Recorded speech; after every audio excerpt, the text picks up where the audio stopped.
Hello students, today we are going to start Geography Lesson 4 Agriculture. As we know that India is an agricultural country and as well as Punjab is rich for agriculture. Agriculture has a lot of importance from our economy. It provides food to more than 130 crore people. We earn foreign exchange by exporting agricultural products. It also provides raw material for many industries. So agriculture has much importance for Indian economy. First of all, I will teach you types of agriculture.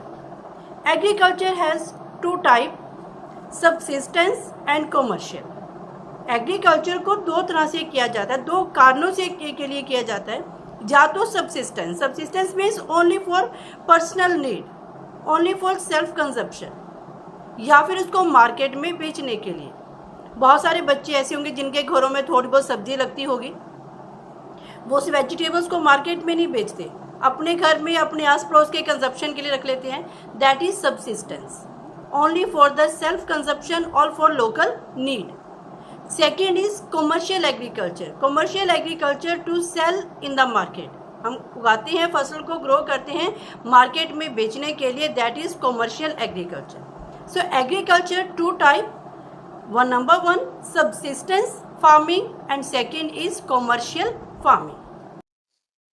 So students, types of farming, subsistence and commercial farming. Subsistence farming is further two types, primitive subsistence and intensive subsistence. I want to make clear that subsistence agriculture low output means production. Subsistence agriculture में production कम होती है and it is done on a small patch of land. बहुत ज़्यादा ज़मीन के ऊपर नहीं, थोड़े से ज़मीन के टुकड़े के ऊपर subsistence agriculture की जाती है और प्रोडक्शन कम होती है. Now subsistence agriculture further two type, primitive subsistence and intensive subsistence. Primitive as from its name it is clear, it is done on a old method. पुराने ढंग से जो खेती बाड़ी की जाती थी उसको कहती हैं प्रिमिटिव. पुराने जमाने में प्लोइंग कैसे करते थे? वुडन प्लो, डाव, होए, या फिर इरिगेशन के लिए वो कोई ट्यूबवेल कोई वेल को यूज नहीं करते थे, ओनली रेनफॉल के ऊपर डिपेंड रहती थी agriculture. Fertility, they do not use any fertiliser, natural fertility, जमीन के ऊपर कोई मैन्योर कोई कुछ नहीं यूज करते वो. And it is only use for the family. I want to make it clear, primitive subsistence agriculture it is done in a old method. पुराने ढंग से ploughing is done with the wooden plough. लकड़ी के हल देखा सब लोग ने, हल तो बैल और हल्के से वो खेती की प्लोइंग करते थे. इरिगेशन के लिए कोई इरिगेशन यूज नहीं करते थे, सिर्फ नेचुरल रेनफॉल के ऊपर उनकी एग्रीकल्चर डिपेंड रहती थी. Fertility, no fertiliser they use and so the production is less. Now second is intensive. Intensive means modern. Intensive में एवरीथिंग इज यूज्ड मॉडर्न. ये use tractor for ploughing, irrigation, tubewell, well, canals, and they also use chemical fertilizers and it is labor intensive. Primitive is done with the help of family members but intensive is can be done with the help of family member or they can also use labor. अब आप लोग हैरान होंगे कि primitive में हमने सब कुछ पुराने ढंग से किया और इंटेंसिव में हमने सब कुछ मॉडर्न फर्टिलाइजर भी यूज किया, हमने ट्यूबवेल से साथ इरिगेशन भी की, फिर प्रोडक्शन कम क्यों हुई? The reason is because intensive there is piece of land is small. This agriculture is done on the area where their population is very high. जिस एरिया में पॉपुलेशन बहुत ज़्यादा होती है उस एरिया में इंटेंसिव एग्रीकल्चर की जाती है, इंटेंसिव फार्मिंग की जाती है. क्योंकि इंडिया में जो इनहेरिटेंस सिस्टम है, फादर की ज़मीन उसके बेटों में इक्वल डिवाइड कर दी जाती है.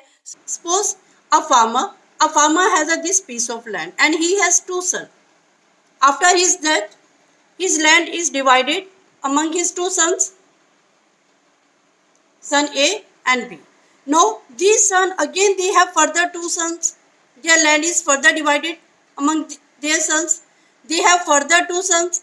In this way, the inheritance system, the piece of land is going smaller and smaller. Now in this small piece of land, they have to survive his family. To survive his family, they have to increase the production from the same piece of land because land is fixed. We can't increase or decrease the land. but we have to increase the production from the same piece of land. जमीन का टुकड़ा बेशक छोटा है, लेकिन उसमें से उनको अपनी फैमिली के लिए प्रोडक्शन इंक्रीज करनी है, इसलिए वो सब कुछ मॉडर्न ढंग से एग्रीकल्चर करते हैं, but still production is very less, output is low. I think clear. Intensive primitive subsistence, intensive subsistence, दोनों में प्रोडक्शन कम है, दोनों में प्रोडक्शन मार्केट में बेचने के लिए नहीं कर रहे, सिर्फ अपनी फैमिली के यूज के लिए कर रहे हैं. In primitive, they use old method, and intensive, they use modern agriculture method. Now we will take example of primitive subsistence farming, that is slash and burn. As from its name it's clear, slash and burn, काटो और जलाओ. You have done in your 9th class in history, forest society and colonialism. In that lesson we have done shifting cultivation. The shifting cultivation is also known as slash and burn. We have read about it कि एक जमीन, एक tribals एक forest के piece को काटते हैं, काटने के बाद उसके ऊपर जो भी पेड़ हैं उसके ब्रांचेस, ट्विग्स, लीव्स, बुशेस, उन सबको आग लगा देते हैं. आग लगाने के बाद एशिज में वो सीड सो करते हैं, फसल को उगाते हैं. उसमें वो कोई इरिगेशन नहीं यूज करते, कोई फर्टिलाइजर यूज नहीं करते, नेचुरल फर्टिलिटी के ऊपर एग्रीकल्चर की जाती है. And after couple of years when the soil lost its fertility, they shift to another piece of land and again do the same process. This is known as slash and burn. I think everybody is clear. So subsistence agriculture is done to survive the family. Now second is commercial farming. Commercial farming is done on a large piece of land and production is also, output is also large. So commercial farming that is done to sell in the market. Market में, मंडी में बेचने के लिए जो फसल उगाई जाती है उसको कमर्शियल फार्मिंग करते हैं. Commercial farming is done on a large piece of land, जमीन का टुकड़ा बहुत बड़ा होता है, and production is also large. Now modern farming done just like intensive farming. Intensive farming की तरह यहाँ पर भी प्लोइंग ट्रैक्टर से की जाती है, ट्यूबवेल से या कैनाल से इरिगेशन की जाती है. They use high doses of chemical fertiliser. every work is done with the help of machines and labor, and the production is very high. The best example of commercial is plantation. Plantation is an example of commercial farming. Plantation is done of tea, coffee, rubber, sugar cane. You have read it about in the ninth class also. Plantation is an interface of agriculture and industry. कहने को तो ये agriculture है, but इसमें एक industry की तरह investment की ज़रूरत पड़ती है. लार्ज कैपिटल इन्वेस्टमेंट, इसको करने के लिए, एग्रीकल्चर को करने के लिए बहुत सारा पैसा चाहिए होता है, परमानेंट लेबर चाहिए, क्योंकि इंडस्ट्री को परमानेंट लेबर चाहिए, तो इस प्लांटेशन एग्रीकल्चर को भी परमानेंट लेबर चाहिए. And product is used as a raw material in industry. जो भी इस प्लांटेशन में उगाते हैं वो सेल्फ कंजप्शन के लिए नहीं है, किसी ना किसी इंडस्ट्री में वो सारा product as a raw material use किया जाता है. So plantation is done only one crop is grown on a large area. एक बहुत बड़े पीस ऑफ लैंड के ऊपर एक ही तरह की फसल उगाई जाती है. Now as we have done intensive agriculture and commercial agriculture. Intensive also modern and commercial is also modern. Intensive and commercial both are modern agriculture. लेकिन दोनों में डिफरेंस क्या है? इंटेंसिव सबसिस्टेंस और कमर्शियल में दोनों या फिर प्लांटेशन में डिफरेंस क्या है? Intensive subsistence is done on a small piece of land and commercial is done on a large piece of land. Subsistence और कमर्शियल में एक डिफरेंस क्या है कि सबसिस्टेंस छोटे से टुकड़े के ऊपर की जाती है, लेकिन commercial large piece of land के ऊपर की जाती है. In subsistence intensive production is less and in commercial production is large. But the main difference between intensive and commercial farming is in intensive subsistence per hectare production is high but overall production is less. We will see in example. This is a small piece of land of intensive subsistence. The piece of land is 10 hectare. Per hectare production is 2 quintal, but overall production is 20 quintal. 10 hectare is a piece of land and its total production is 20 quintal. Now in commercial, the piece of land is large. The piece of land is 100 hectare. Per hectare production is 1 quintal. In intensive, per hectare production was 2 quintal, but in commercial, per hectare production is 1 quintal, but overall production is 100 quintal. Because in intensive, much attention is given to the land. Second main difference between commercial and intensive is, in intensive, in a small piece of land, different types of crops are grown. Because farmer is poor, in a one portion he grow the fodder, he also grow vegetables and then food crops.